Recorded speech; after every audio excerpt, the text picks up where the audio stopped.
Hello दोस्तों, मैं राकेश सारथी। मेरा यूट्यूब चैनल फिजिक्स लाइव में आप लोगों का स्वागत है। आइए आज जो है कक्षा 12 का पढ़ाई हम लोग शुरू करते हैं। आज इसका पहला क्लास है और आज का क्लास इंट्रोडक्शन क्लास होगा, जिसमें हम लोग सिलेबस, एग्ज़ाम का क्या पैटर्न है और सिलेबस को कोर्स स्ट्रक्चर भी हुआ, उस सब के बारे में आज हम डिटेल से अध्ययन करते हैं। आज का क्लास बहुत महत्वपूर्ण है। इसमें हम लोग जानेंगे कि कक्षा 12 का इंट्रोडक्शन में कि कक्षा 11th वाले बच्चे 12th में जो आते हैं उसको किन सब चीज़ों का कठिनाई होता है, और तो इसमें हम लोग देखेंगे कि एग्ज़ाम पैटर्न क्या है। उसके बाद हम स्ट्रेटजी बताएंगे, रणनीति बताएंगे कि कैसे पढ़ाई करने से अधिक नंबर आप लोग फिजिक्स में अर्जित कर सकें। और इसके लिए हम लोग पहले तो आज फर्स्ट क्लास है, इंट्रोडक्शन क्लास है, तो सर्वप्रथम आप लोग ये जानिए कि कक्षा 11th में जो स्टूडेंट 11th कक्षा को अच्छी ढंग से पढ़े होंगे उसको कक्षा 12th में परेशानी नहीं होगा, क्योंकि कक्षा 11th जो है, क्लास 11th, उसका बेस मजबूत होना चाहिए। बेस मजबूत होने वाला स्टूडेंट को कक्षा 12th में कोई भी परेशानी नहीं होगा।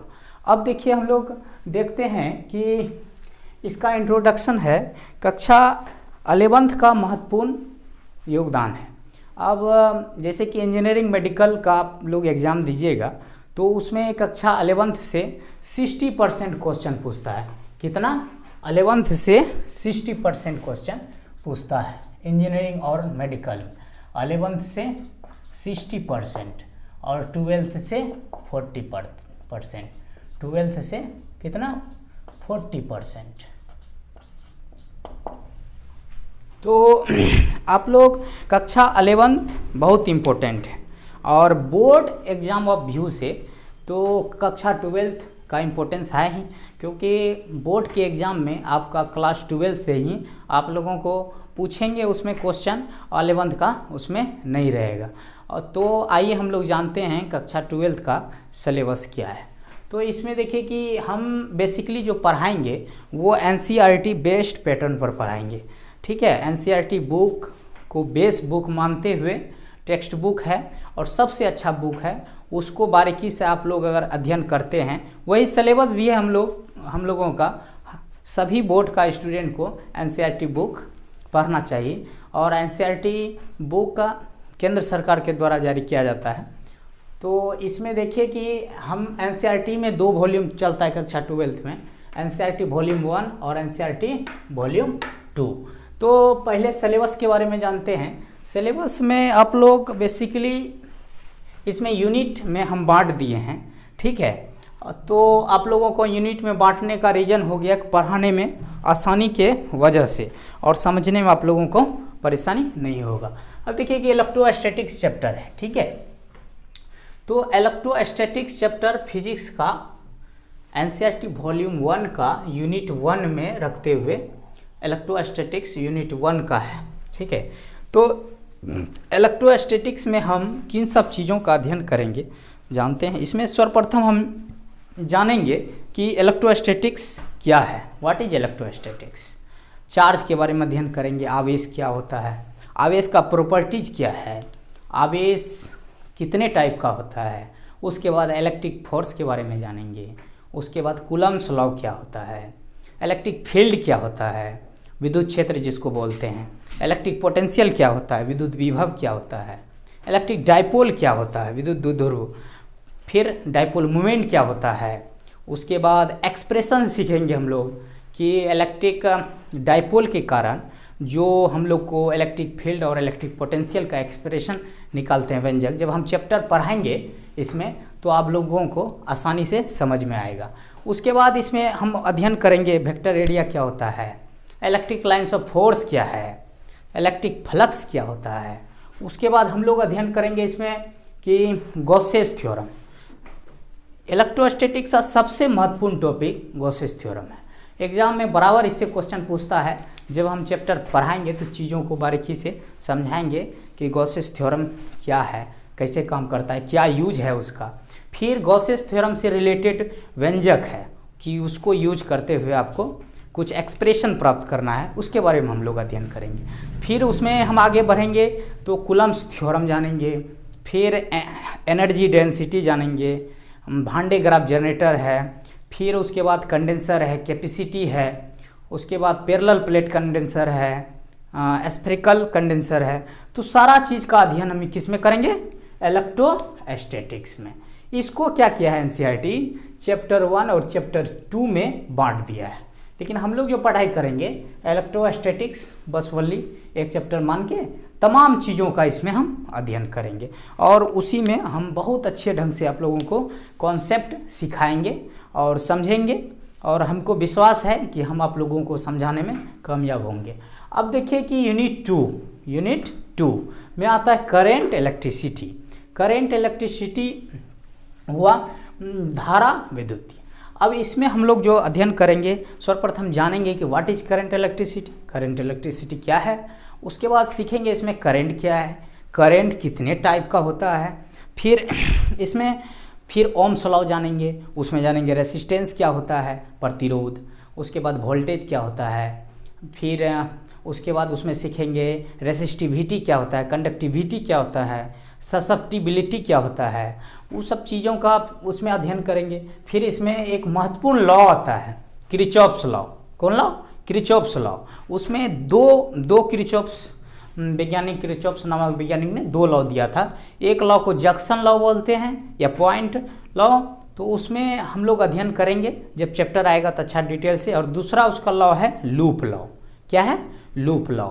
उसमें हम देखेंगे रेसिस्टेंस का कॉम्बिनेशन क्या है। फिर उसमें देखेंगे हम लोग कि आगे जब हम लोग बढ़ेंगे उसमें तो उसका एक्सप्रेशन है। व्हीटस्टोन ब्रिज हुआ, फिर आपका पोटेंशियोमीटर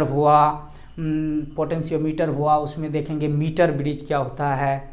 वो सब चीज़ों का हम अध्ययन किस में करेंगे? करंट इलेक्ट्रिसिटी में। किस में? करंट इलेक्ट्रिसिटी में। और इसमें करंट इलेक्ट्रिसिटी में और क्या चीज़ का अध्ययन करेंगे? सेल के बारे में हम लोग पढ़ेंगे। बैटरी कितने टाइप का होता है, फिर कॉम्बिनेशन ऑफ बैटरी के बारे में जानेंगे। तो तमाम चीज़ों का हम अध्ययन बारीकी से करंट इलेक्ट्रिसिटी चैप्टर में जितना टॉपिक है, टॉपिक तो बहुत है, बोलने लगेंगे तो फिर तो इसका डिटेल फिर जब चैप्टर पढ़ाएंगे तो और डिटेल आप लोगों को समझाएंगे। अब देखिए कि magnetic effect of current and magnetism, ये यूनिट 3 में आता है।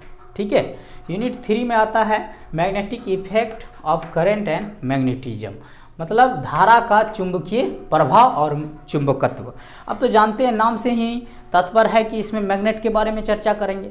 तो जानेंगे व्हाट इज मैग्नेट क्या है। उसके बाद जानेंगे कि करंट का मैग्नेट पर क्या इफेक्ट पड़ता है। उसके बाद उसमें सीखेंगे कि मैग्नेट का उत्पत्ति कहाँ से हुआ है। फिर उसमें जानेंगे कि मैग्नेट का पोल के बारे में जानेंगे, ध्रुव के बारे में, मैग्नेट का डायरेक्शन के बारे में जानेंगे। फिर उसमें एक तो महत्वपूर्ण लॉ आता है, आप लोग वो जानते होंगे या सुने होंगे, या नहीं भी सुने होंगे तो चैप्टर जब पढ़ाएंगे तो आप लोग सुनिएगा, बायोट सावर्ट लॉ। तो उसमें वो चुंबकत्व मैग्नेटिक से रिलेटेड लॉ है, उसको जब हम चैप्टर पढ़ाएंगे तो और डिटेल आप समझ पाइएगा। Magnetic effect of currents and magnetism. तो इसमें और देखेंगे क्या, साइक्लोट्रॉन सब के बारे में देखेंगे, पोटेंशियोमीटर सब के बारे में देखेंगे।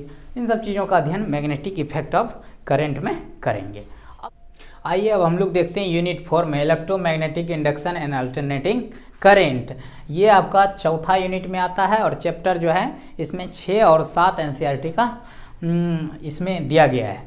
अब देखिए कि इलेक्ट्रोमैग्नेटिक इंडक्शन में हम लोग जो है इसमें पढ़ेंगे कि what is electromagnetic induction, Faraday's law हुआ, Faraday's law of electromagnetic induction. उसके बाद लेंज लॉ हुआ। इसमें पढ़ेंगे कि म्यूचुअल इंडक्शन क्या होता है, सेल्फ इंडक्शन क्या होता है। उसके बाद इसमें हम देखेंगे कि किस प्रकार हम इसमें अल्टरनेटिंग करंट के बारे में अध्ययन करेंगे। एवरेज करंट हुआ, पीक करंट हुआ। उसके बाद इसमें अध्ययन आरएमएस वैल्यू ऑफ करंट हुआ।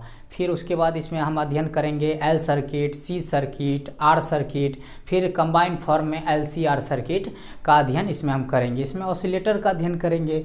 फिर इसमें एल सी ऑसिलेटर क्या होता है, ए सी रिजोनेंस जो होता है अल्टरनेटिंग करंट का रिजोनेंस क्या होता है, उन सब चीज़ों का अध्ययन इसमें इलेक्ट्रोमैग्नेटिक इंडक्शन और अल्टरनेटिंग करंट में करेंगे। इसमें हम अध्ययन ट्रांसफार्मर का भी करेंगे। उसके बाद एसी जनरेटर हुआ, ये सब चीज़ों का अध्ययन, ईडी करंट हुआ, ये सब चीज़ों का गहन अध्ययन जो है बहुत अच्छे ढंग से कॉन्सेप्ट के साथ अध्ययन हम लोग करेंगे किसमें, electromagnetic induction and alternating current में। अब आइए यूनिट 5 में, ये आपका चैप्टर इसमें 8 दिया गया है, इलेक्ट्रोमैग्नेटिक वेव।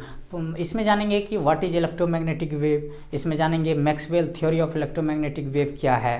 फिर उसमें जानेंगे कि वेव कितने प्रकार का होता है, रेडियो वेव हुआ, विजिबल वेव हुआ, अल्ट्रावायलेट वेव हुआ। उसके बाद इसमें जानेंगे कि इसमें वेव के बारे में हम लोग अध्ययन कर लिए।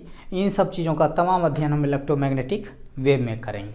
अब देखिए कि अब एनसीईआरटी का वॉल्यूम 2 में हम लोग आते हैं यूनिट 6 में, और इसमें चैप्टर है ऑप्टिक्स। इसमें चैप्टर 9 और 10 है। ऑप्टिक्स यूनिट जो है 6 ऑप्टिक्स से रिलेटेड है। तो ऑप्टिक्स मतलब प्रकाश की, इसमें हम लेंस और मिरर के तमाम चीज़ों के बारे में अध्ययन करेंगे। जैसे लेंस में कनकेव लेंस हुआ, कन्वेक्स लेंस हुआ, अवतल लेंस हुआ, उत्तल लेंस हुआ। उसके बाद इसमें हम फोकल लेंथ के बारे में जानेंगे, रेडियस ऑफ कर्वेचर हुआ।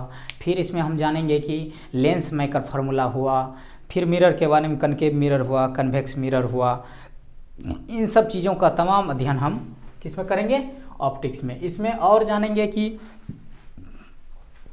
हाइजेन प्रिंसिपल, उसके बाद यंग्स डबल स्लिट एक्सपेरिमेंट, और इसमें जानेंगे विस्तृत रूप से आपका ह्यूमन आई के बारे में। उसके बाद डिफेक्ट के बारे में, दोष के बारे में जानेंगे, निकट दृष्टि दोष, दूर दृष्टि दोष। उसके बाद उस दोष को दूर करने में किस लेंस का प्रयोग होता है, उन सब चीज़ों को बारीकी से अध्ययन हम किस में करेंगे, ऑप्टिक्स में। किस में, ऑप्टिक्स में। अब इसमें देखिए कि यूनिट 7 में आपका dual nature of radiation and matter दिया गया है। ठीक है, dual nature of radiation and matter. तो इसमें आप लोग बेसिकली अध्ययन जो करेंगे, इसमें इमिशन के बारे में अध्ययन करेंगे, उत्सर्जन। इसमें हम लोग फोटो इमिशन हुआ, फोटो इलेक्ट्रिक इफेक्ट हुआ, उसके बाद इलेक्ट्रिक फील्ड इमिशन हुआ, उसके बाद फोटोन क्या होता है उसके बारे में अध्ययन करेंगे, डी ब्रोगली वेवलेंथ क्या होता है, उसके बाद डी ब्रोगली वेवलेंथ हो गया। फिर उसके बारे में उसके बाद इसमें हम लोग अध्ययन करेंगे कि इसमें जो है और सब चीज़ का अध्ययन, डिटेल अध्ययन हम लोग करेंगे जब चैप्टर में जाएंगे तब। एटम्स एंड न्यूक्लिया में देखिए, एटम्स एंड न्यूक्लिया में हम लोग एटम्स, परमाणु और नाभिक। तो जैसा नाम से ही तात्पर्य है कि इसमें एटम से एटम और मॉलिक्यूल्स के बारे सब में, और न्यूक्लियस सब के बारे में इसमें अध्ययन करेंगे, डिटेल अध्ययन इसमें अध्ययन करेंगे। न्यूक्लियर फिजन हुआ, न्यूक्लियर फ्यूजन हुआ, उसके बाद न्यूक्लियर रिएक्टर हुआ, जैसे कि नाभिकीय विखंडन का नाम सुने होंगे, नाभिकीय संलयन का संयंत्र के बारे में कि नाभिकीय जहाँ एटम बम सब, परमाणु बम सब बनता है, तो वहाँ आप जो है संयंत्र जो बैठाते हैं बनाने के लिए, मशीनरी सब और सब सारा पार्ट कैसे वर्क करता है, इसका डिटेल अध्ययन हम लोग किसमें करेंगे, एटम्स एंड न्यूक्लियाई में। अब देखिए इलेक्ट्रॉनिक डिवाइस, मतलब ये आपका इलेक्ट्रॉनिक डिवाइस जैसा नाम से ही तात्पर्य है, इलेक्ट्रॉनिक से रिलेटेड डिवाइस। अब इसमें हम लोग अध्ययन करेंगे सेमीकंडक्टर के बारे में, कंडक्टर क्या है, उसके बाद इसमें types of semiconductor, P type, N type semiconductor हुआ।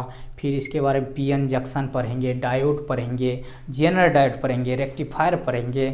इसमें तमाम चीज़ों को गहन अध्ययन के द्वारा इसमें पढ़ेंगे। इसमें पढ़ेंगे एलईडी के बारे में पढ़ेंगे, इसमें गेट पढ़ेंगे, लॉजिक गेट हुआ, एंड गेट हुआ, और गेट हुआ, नॉर गेट हुआ, नन गेट हुआ, मतलब तमाम प्रकार का गेट पढ़ेंगे। उसके बाद बुलियन अलजेब्रा पढ़ेंगे, बाइनरी सिस्टम पढ़ेंगे, ट्रूथ टेबल पढ़ेंगे, उसके बाद डेसिमल टू बाइनरी में कन्वर्ट करते हैं, वो सब सारा चीज़ किस में पढ़ेंगे, इलेक्ट्रॉनिक डिवाइस में पढ़ेंगे। अब देखिए कि कम्युनिकेशन सिस्टम, संचार व्यवस्था, क्या संचार व्यवस्था, इसमें हम लोग जो है संचार के बारे में पढ़ेंगे कि एंटेना के बारे में पढ़ेंगे।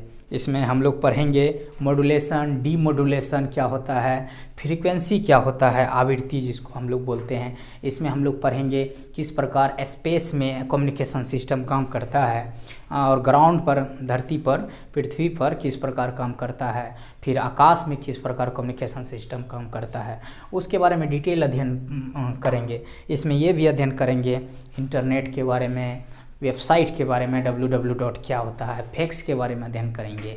उसके बाद कम्युनिकेशन सिस्टम का हमारे जीवन में क्या यूज है उसके बारे में अध्ययन करेंगे। इसमें तमाम स्कोप के बारे में अध्ययन करेंगे, जैसे कि समताप मंडल हुआ, आयन मंडल हुआ, उसके बाद क्षोभ मंडल। तो यही आप लोग का डिटेल सिलेबस था जो आप लोगों को अभी हम बताए। देखिए, घबराने का कोई बात नहीं है, सिलेबस एकदम आसान है। आप लोगों को कॉन्सेप्ट के साथ हम पढ़ाएंगे और कोई तरह की समस्या नहीं होगा। ये डिटेल सिलेबस था, इसमें जो सब टॉपिक था सारा आपको हम बताए और इसमें बहुत सारा चीज़ छूटा हुआ भी है। जैसे जैसे हम चैप्टर पढ़ाएंगे वैसे वैसे आपको उसके अंदर सारा कॉन्सेप्ट को हम अच्छे ढंग से आप लोगों के साथ डिस्कशन करेंगे। और कोई भी परेशानी होने से आप बेझिझक बोल सकते हैं। और आज देखिए क्लास 12 का पहला ही दिन था, तो अभी हम सेटअप तैयार कर रहे हैं, फुल्ली सेटअप तैयार नहीं हुआ है, इसीलिए थोड़ा लेट हो रहा है। लेकिन अब जो अगले सप्ताह से, मंडे से जो है क्लास 12 का भी रेगुलर वीडियो अपलोड होने लगेगा। इसीलिए घबराने की कोई बात नहीं। क्लास 12 का जितने भी स्टूडेंट होंगे दोस्त सबको जोड़ दीजिएगा फिजिक्स लाइव चैनल से, और आप लोग अच्छे से पढ़िए, अच्छे कॉन्सेप्ट से पढ़िए। कोई तरह की दिक्कत होने से आप हमसे कॉन्टेक्ट कर सकते हैं। तो आइए आगे अब हम देखते हैं। तो सिलेबस के बारे में आप लोग जान गए।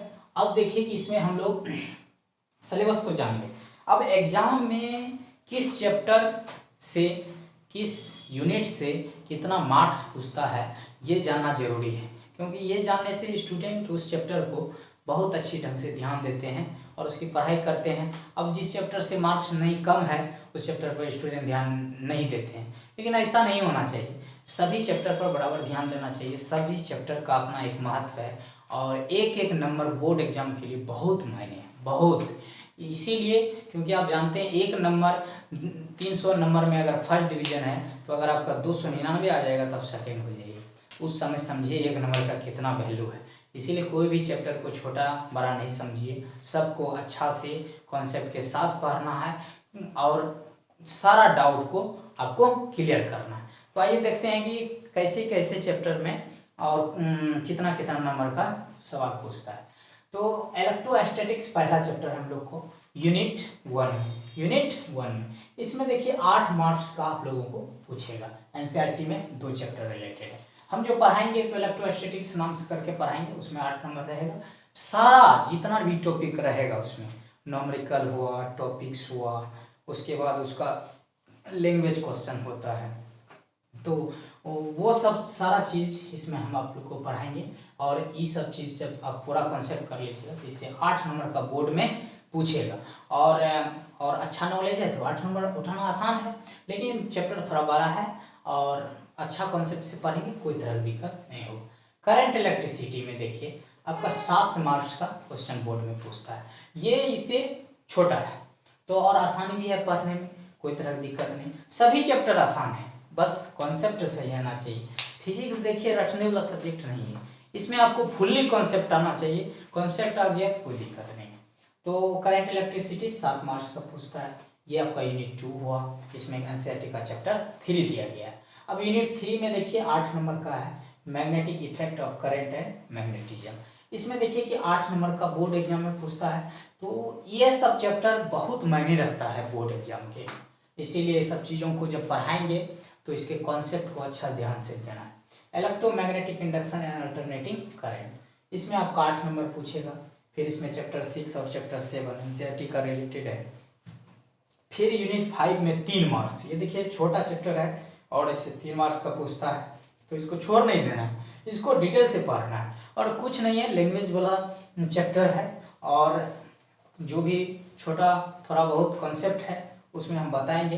इलेक्ट्रोमैग्नेटिक वेव में इसमें आपका 3 मार्क्स का बोर्ड एग्जाम में पूछता है। अब आइए एनसीईआरटी का वॉल्यूम 2 में ऑप्टिक्स क्लास 12 का सबसे बड़ा चैप्टर है। और सबसे बड़ा चैप्टर है थ्योरेटिक है, बोर्ड एग्जाम में सबसे ज़्यादा नंबर का उससे पूछेगा। तो इसमें जो है आपका 14 मार्क्स का ऑप्टिक्स चैप्टर में सवाल पूछता है, क्वेश्चन वहाँ एग्जाम में आएगा आपको। इसमें से 2 एनसीईआरटी चैप्टर 9 और चैप्टर 10 रिलेटेड रहेगा, ठीक है। फिर यूनिट 7 में 4 मार्क्स का dual nature of radiation and material, छोटा चैप्टर है। तो इसमें एनसीईआरटी में एक चैप्टर दिया गया है, इसमें 4 मार्क्स का बोर्ड में पूछेगा। फिर एटम्स एंड न्यूक्लिया, ये चैप्टर भी छोटा है, ये चैप्टर भी छोटा है, इसमें 6 मार्क्स का पूछेगा, ठीक है। तो फिर इलेक्ट्रॉनिक डिवाइस हुआ, तो इसमें जो है आपका 7 नंबर का पूछेगा। इसमें सेमीकंडक्टर आपको बताया कैसा पढ़ना है, तो ये भी आसान चैप्टर है, कोई भी दिक्कत नहीं है। फिर कम्युनिकेशन सिस्टम, तो आप ये लैंग्वेज वाला है, भाषा वाला, इसमें तो पढ़ा देंगे तो आप बस मन से लिख दीजिएगा, कोई दिक्कत नहीं होगा एग्जाम में। इसमें 5 नंबर का होता है। तो अब हम जोड़ते हैं कि कितना कितना मार्क्स। तो एग्जाम में टोटल जो है, एग्जाम का जो पैटर्न है, तो यहाँ पर 70 मार्क्स का आपका थ्योरी पूछेगा। क्या पूछेगा? थ्योरी, और प्लस 30 मार्क्स का प्रैक्टिकल, ठीक है। प्रैक्टिकल आपका कॉलेज में लेगा, उसके बाद स्कूल या कॉलेज जो भी होगा उसमें लेगा, और इसमें एक तो आपको कॉपी देना पड़ेगा। प्रैक्टिकल एकदम सिंपल है, वहाँ पर जैसे 30 नंबर का है तो बहुत सारा कॉलेज 30 दे देता है, किसी को 28-29 तक मिल जाता है इसमें। तो यही सपोर्ट करता है। आगे हम बताएंगे इसमें एग्जाम का पैटर्न में पूरा डिटेल उसके बारे में। अब देखिए अब नंबर जोड़ते हैं कि 70 मेरा पूरा नहीं। देखिए 8 7 15, 15 8, 15 8 कितना 23, 23 8, 31 3, 34, 34 14, 34 14 कितना हो गया 48, 48 4 52, 52 6, 52 6, 58 58 7, 65 5 70। देख रहे हैं, पक्का 70 नंबर का मेरा सिलेबस कंप्लीट हो गया।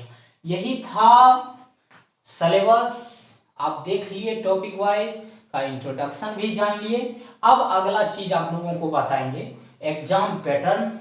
एग्जाम पैटर्न बताने के बाद आप लोगों को स्ट्रेटजी बताएंगे, स्ट्रेटजी की मतलब रणनीति, कैसे पढ़ना चाहिए क्लास 12 को, जो अधिक से अधिक नंबर बोर्ड के एग्जाम में उठाया जाए। और कोई भी एग्जाम का जो नया पैटर्न है इतना आसान कर दिया है, आप लोग को घबराने की कोई आवश्यकता नहीं। कोरोना का समय का अगर सबसे ज़्यादा फायदा हुआ किन्हीं को, स्टूडेंट को हुआ है, नुकसान भी उतने हुआ है, लेकिन जो स्टूडेंट रेगुलर वे में ऑनलाइन भी अपने आप को जुड़ के पढ़ाई जारी रखा है और अच्छे से पढ़ रहा है, तो उसको कोई भी परेशानी नहीं हो रहा है। तो इसीलिए एग्जाम पैटर्न बताते हैं, क्या है न्यू एग्जाम पैटर्न और उसका रणनीति क्या बनाए, कैसे पढ़ाई करें जो अधिक से अधिक नंबर आए। आइए बच्चों, अब जो है एग्जाम पैटर्न के बारे में जानते हैं। आप जान लिए कि इंट्रोडक्शन क्या है हर एक चैप्टर का, और उसमें कितना कितना मार्क्स का पूछता है इसके बारे में जाने। आप डिटेल सिलेबस के बारे में जाने, क्या सब टॉपिक है, क्या सब चैप्टर है, उसके अंदर क्या सब कॉन्सेप्ट है, छोटा छोटा टॉपिक है, उसके बारे में जानेंगे। फिर देखिए कि उसके बाद एग्जाम पैटर्न, न्यू जो करेंट का पैटर्न है उसके बारे में हम लोग देखते हैं। अब देखिए कि इसमें 3 टाइप का क्वेश्चन पूछता है आपको, MCQ मतलब ऑब्जेक्टिव टाइप का क्वेश्चन, ऑब्जेक्टिव टाइप क्वेश्चन, इसमें इसको बोला जाता है MCQ, मल्टीपल चॉइस क्वेश्चन, ठीक है। तो इसमें देखिए कि आपको क्वेश्चन जो वहां पूछेगा 35, ठीक है। इसको ये जो क्वेश्चन है आपको, इसमें आपका ईच क्वेश्चन 1 मार्क्स रहेगा। कितना? 1 मार्क, ठीक है। अब इसमें आपका क्वेश्चन जो पूछेगा, देखिए 17 क्वेश्चन में 35 आउट ऑफ 70, ठीक है। 70 क्वेश्चन में आपको कितना बनाना है? 35 क्वेश्चन, और ये रहेगा ऑब्जेक्टिव टाइप का। तो एक क्वेश्चन 1 मार्क्स का हुआ, 35 क्वेश्चन कितने मार्क्स का हो गया है? 35 मार्क्स, ठीक है। फिर इसके बाद देखिए दूसरा टाइप रहेगा शॉर्ट आंसर,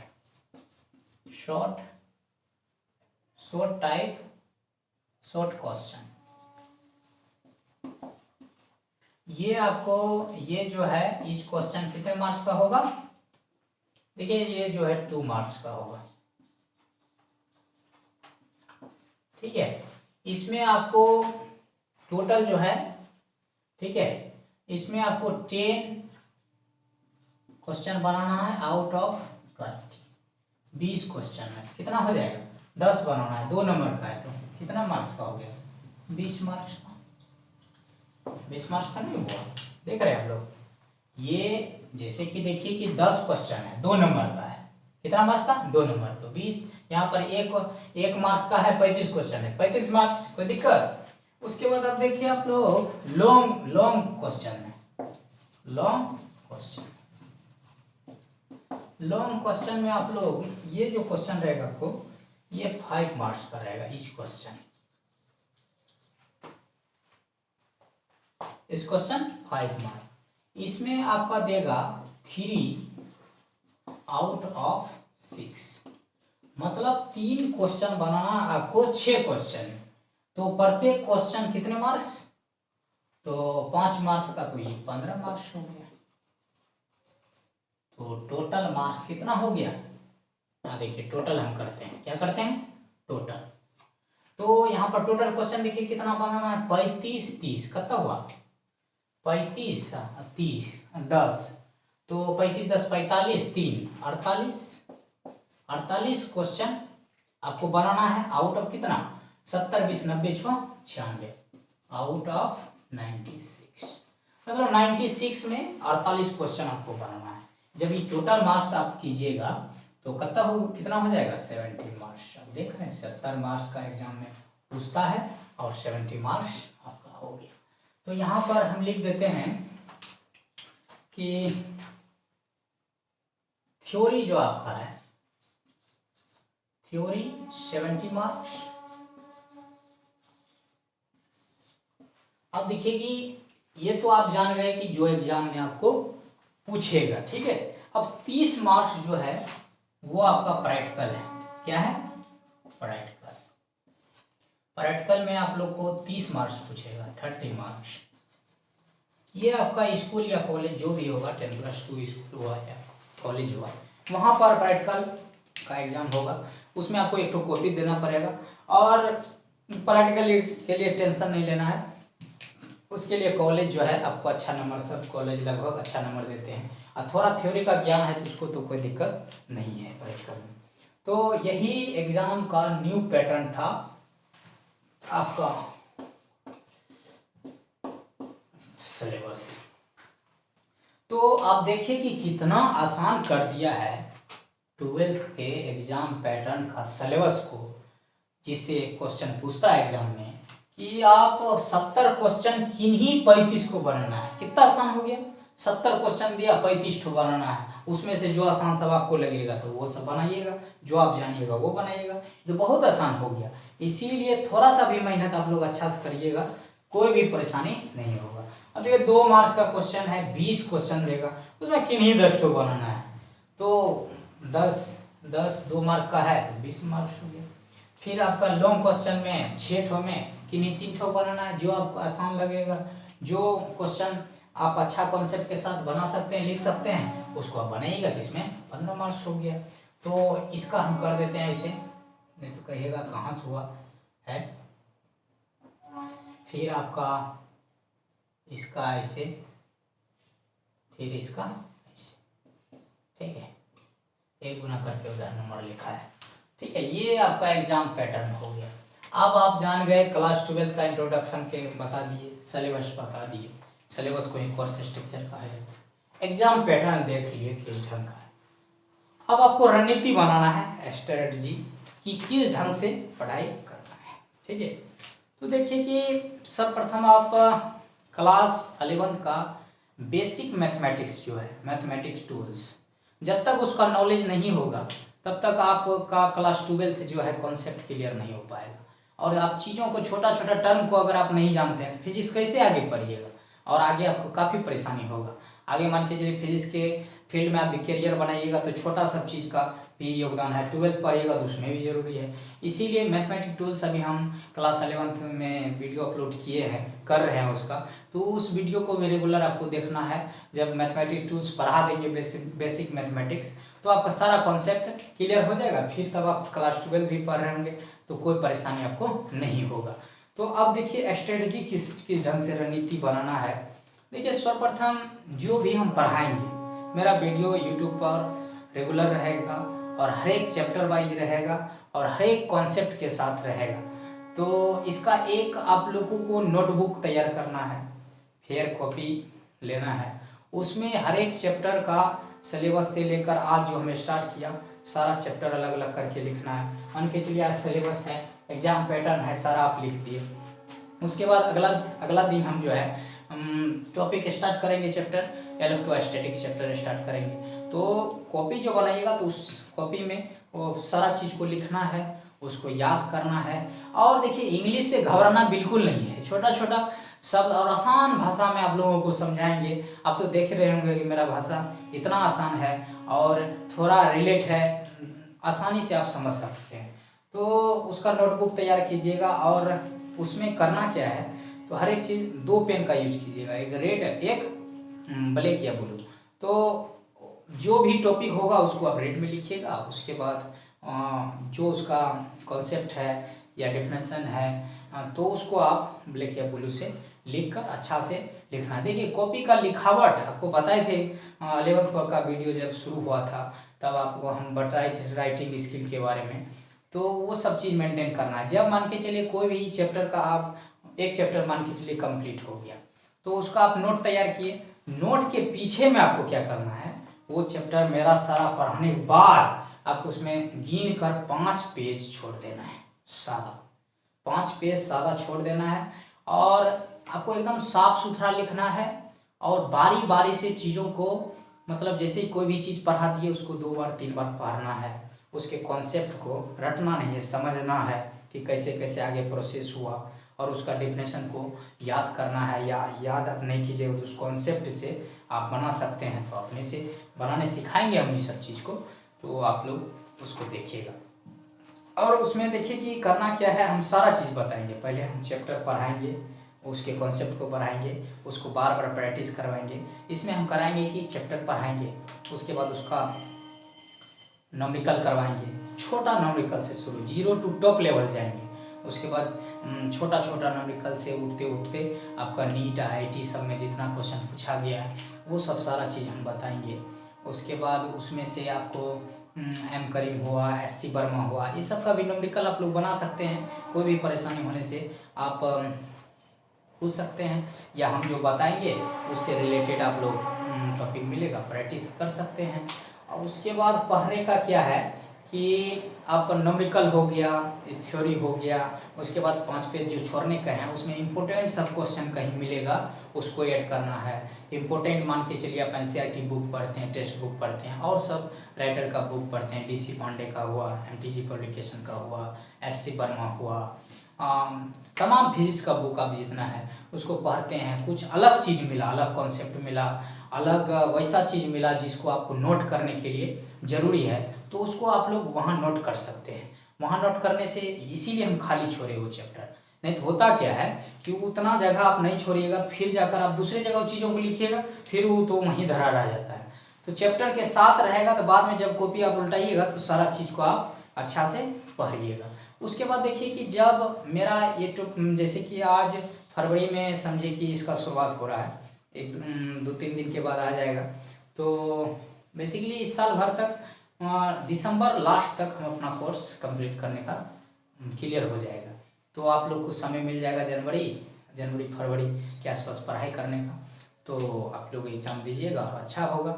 और आप लोग को इसमें हम बताएंगे किस ढंग से लिखना चाहिए, राइटिंग स्किल और मॉडल पेपर सब सॉल्व करवाएंगे, क्वेश्चन बैंक सॉल्व करवाएंगे। इसीलिए 12th वाला स्टूडेंट को घबराने का कोई आवश्यकता नहीं है, कोई घबराना नहीं है, बिल्कुल कॉन्सेप्ट के साथ पढ़िए और लिखावट में शुद्धिकरण कीजिए। जब तक आप लिखावट नहीं शुद्ध करते हैं तब तक आपका सब चीज़ व्यर्थ है।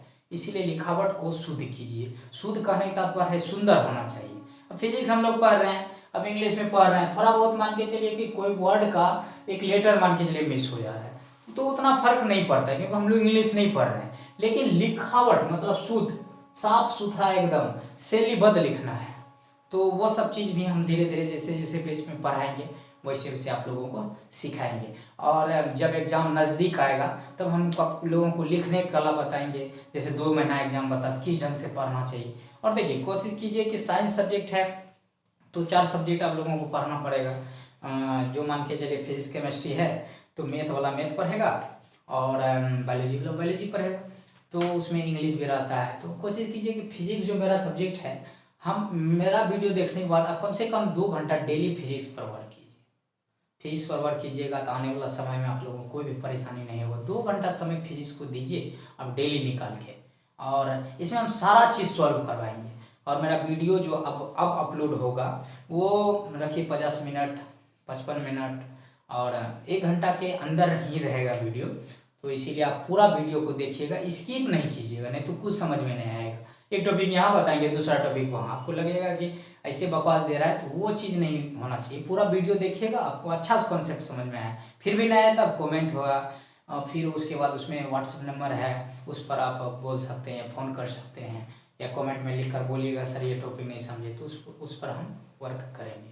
ठीक है, तो मेरा चैनल फिजिक्स लाइफ है। आप लोग को अगर वीडियो अच्छा लगा हो तो लाइक सब्सक्राइब और कमेंट कीजिए और दोस्तों के बीच शेयर कीजिए। जय हिंद।